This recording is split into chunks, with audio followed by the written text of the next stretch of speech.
સ્વાગત છે આપનું મંતવ્ય ન્યૂઝની એક વિશેષ રજૂઆત વાનગી શોમાં. That is sponsored by LG બાંધાની હિંગ, essence of authentic taste since 1894, co-presented by Mother's Recipe પ્રેમનો સ્વાદ.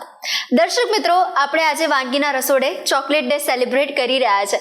ત્યારે જિગીશાબેન કે જેઓએ પહેલી પણ ચોકલેટની રેસીપી આપને જણાવી અને હવે જે બીજી રેસીપી છે એનું નામ શું છે, ચાલો એમની પાસેથી જાણીએ. પહેલા એમ કહો, આગળની કેવી લાગી? એકદમ મસ્ત. મસ્ત ને? જોરદાર. હવે એનાથી બી મસ્ત ચોકલેટ પુડિંગ બનાવીશું. વાહ. બરાબર? યસ. એના માટેના ઇન્ગ્રેડિયન્ટ્સ આપણે જોઈ લઈએ. દૂધ છે, મોળા બિસ્કિટ છે, કોફી, ગુરુખાંડ, cornflour, cocoa powder, vanilla essence. Okay. બરાબર? યસ. ચલો હવે આપણે ચાલુ કરીએ. સૌથી પહેલા આ 250 ml દૂધ લીધેલું છે મેં. ફૂલ ફેટ દૂધ જો અવેલેબલ હોય તો બહુ સારું, ના હોય તો તમે જે વાપરતા હો એ લઈ લેવાનું. થોડુંક દૂધ આપણે લઈશું.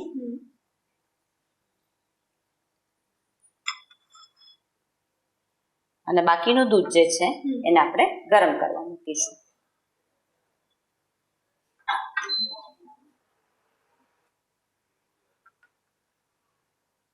હવે એમાં આપણે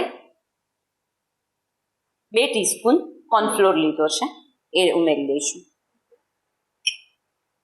કોર્નફ્લોર ઓલવેઝ આ ઠંડા દૂધમાં જ ઉમેરવાનો, જેથી કરીને લમ્સ ના બને. કોર્નફ્લોર 1 ચમચી અને 1 ચમચી તમે કસ્ટર્ડ પાવડર લો તો પણ સરસ બને છે. 1 ટીસ્પૂન કોકો પાવડર છે. ચોકલેટ પુડિંગ બનાવીએ એટલે આ તો જોઈએ જ.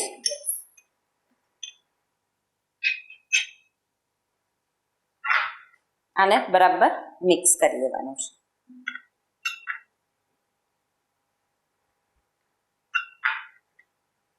આને નીચે જ મિક્સ કરી લેવાનું. તમને ખ્યાલ હશે કે ફ્રૂટ સલાડ ને એવું આપણે જે બનાવતા હોઈએ ત્યારે ઓલવેઝ આપણે કસ્ટર્ડ વાળું દૂધ અલગ કાઢીને પછી દૂધ અલગ કાઢીને પછી એમાં કસ્ટર્ડ એડ કરતા હોઈએ છીએ. આ એ જ રીતે છે કે આપણે થોડું દૂધ કાઢી લીધું છે અને એમાં આપણે એડ કર્યું છે. બરાબર? ગુરુખાંડ છે, આ લગભગ 4 થી 5 ટીસ્પૂન જેવી લીધી છે. તમે તમારા ટેસ્ટ પ્રમાણે ફેરફાર કરી શકો છો. એટલે કહેવાય કે ઓછા ઇન્ગ્રેડિયન્ટ્સમાં આપણે ચોકલેટ બનાવી શકીએ. અને લગભગ કેવું કે આ બધું ઘરમાં અવેલેબલ જ હોય.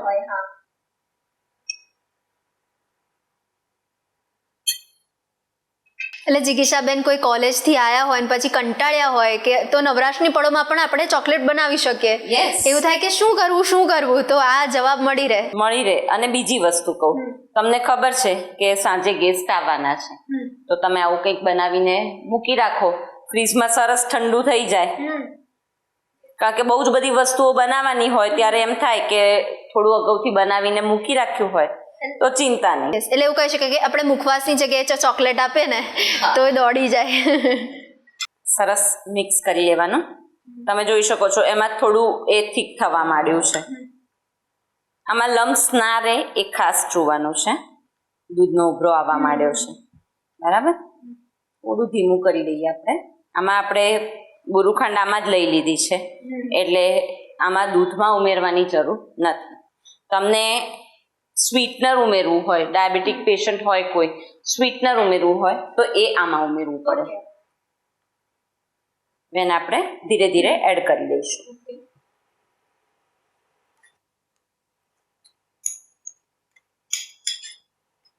સરસ સ્મેલ આવવા માંડી છે. હવે આપણે એને હલાવતા રહેવાનું છે.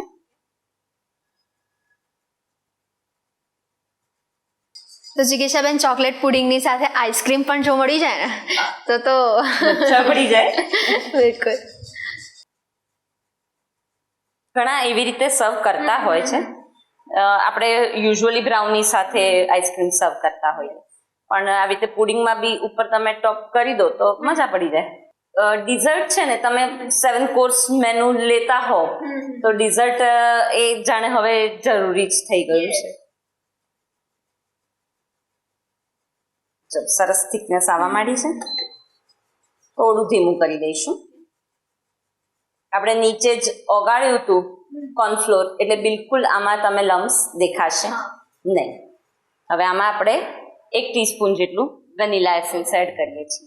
તમારી પાસે વેનીલા એસેન્સ ના હોય ચોકલેટ એસેન્સ એડ કરી શકો છો.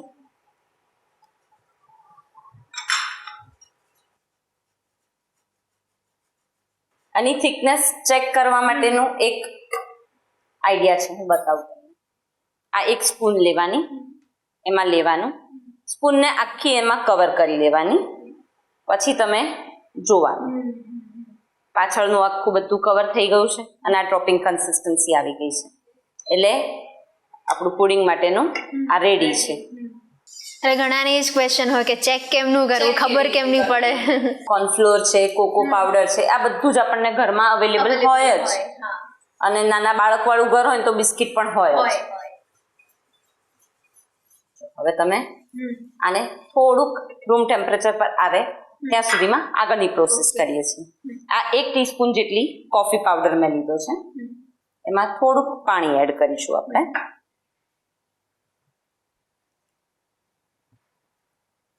પાણી એટલે એડ કરવાનું છે કે આપણે જે બિસ્કિટને એમાં ડુબાડીશું તો એકદમ પેલું નહીતર કોફીનો ટેસ્ટ આવે, એટલે થોડું માઇલ્ડ કરવા આપણે પાણી એડ કરીએ છીએ. હવે અસલી કરામત ચાલુ થશે. હવે આપણે એને સેટ કરવાનું છે. હું અત્યારે આમાં શોર્ટ ગ્લાસમાં કરું છું. તમારે જો આવા શોર્ટ ગ્લાસમાં ના કરવું હોય તો તમે એક બોક્સમાં કરી શકો છો, ડબ્બામાં કરી શકો છો. આ બિસ્કિટ છે એને આપણે કોફીના પાણીમાં ડુબાડી દઈશું અને એને નીચે મૂકી દઈશું.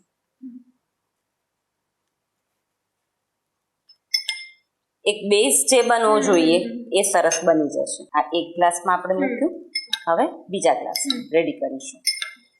પુડિંગમાં મારા ઘરમાં છે ને હું આ તો બનાવું જ છું, પણ એ સાથે જે બીજું બનાવું છું ને એ કોપરાના બિસ્કિટનું બનાવું છું, પણ એની સાથે હું કોમ્બિનેશન પાઇનેપલનું લઉં છું.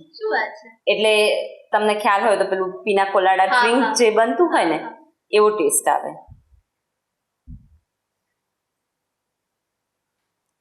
આપણે એક લેયર જેવું બનાવી દઈએ છીએ.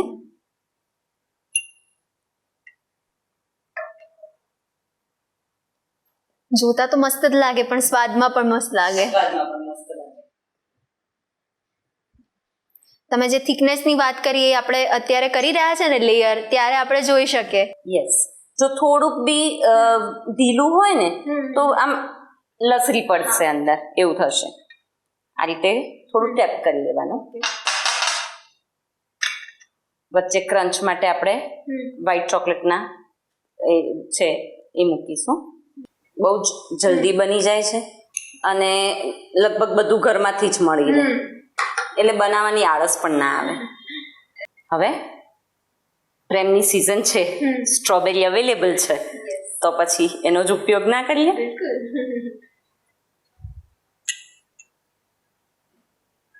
એના ફરતે લગાવી દઈશું. તમે ઈચ્છો તો બીજી કોઈ રીતે પણ કરી શકો છો, પણ આ મારું સજેશન છે. ચોકલેટ વર્મિસેલી હોય એનો પણ ઉપયોગ કરી શકાય છે. તો તૈયાર છે આપણું ચોકલેટ પુડિંગ. વાહ! તો દોસ્તો, પ્રેમ ભરી સાંજ હોય, પ્રેમ ભરી વાત હોય, સાથે પ્રિયતમ વ્યક્તિ હોય ને હાથમાં જો ચોકલેટ પુડિંગ હોય તો પછી એ સાંજ યાદગાર બને જ ને. શું કહેવું જિજ્ઞેશાબેન? ચોક્કસ. તો બસ, તો ચોક્કસથી ટ્રાય કરજો ચોકલેટ પુડિંગ અને તમારા ખાસ વ્યક્તિનું દિલ જીતી લેજો, અને પછી ટ્રાય કરીને અમને ચોક્કસથી જણાવજો કે કેવું બન્યું હતું ચોકલેટ પુડિંગ. તો દર્શક મિત્રો, શું તમે એકદમ ફૂડી છો? તો તમે પણ બની શકો છો મંતવ્ય ન્યૂઝના વાનગીના રસોડાના નવા મહેમાન. હવે એના માટે કરવાનું એટલું છે કે તમારે તમારું નામ, શહેરનું નામ, રેસીપીનું નામ અને રેસીપીનો સરસ મજાનો ફોટો પાડીને અમને મોકલી આપવાનો છે. અમે ચોક્કસપણે આપનો સંપર્ક કરીશું. અને હા, અત્યારે ટીવી સ્ક્રીન પર તમે એક નંબર પણ જોઈ શકો છો, એના પર કોલ કરીને તમે રજિસ્ટ્રેશન કરાવી શકો છો. તો મળીએ દોસ્તો આપણે નેક્સ્ટ એપિસોડમાં, પણ હાલ મને રજા આપશો. That is sponsored by LG Wadhani Hing, Essence of Authentic Taste since 1894, co-presented by Mother's Recipe Prem No Swad. Goodbye. Chocolate pudding બનાવવાની સામગ્રી: મોળા બિસ્કિટના ટુકડા, કોફી પાવડર, દૂધ, કોર્નફ્લોર, કોકો પાવડર, બુરું ખાંડ, સ્ટ્રોબેરીના પીસીસ, વ્હાઇટ ચોકલેટ ચંક્સ.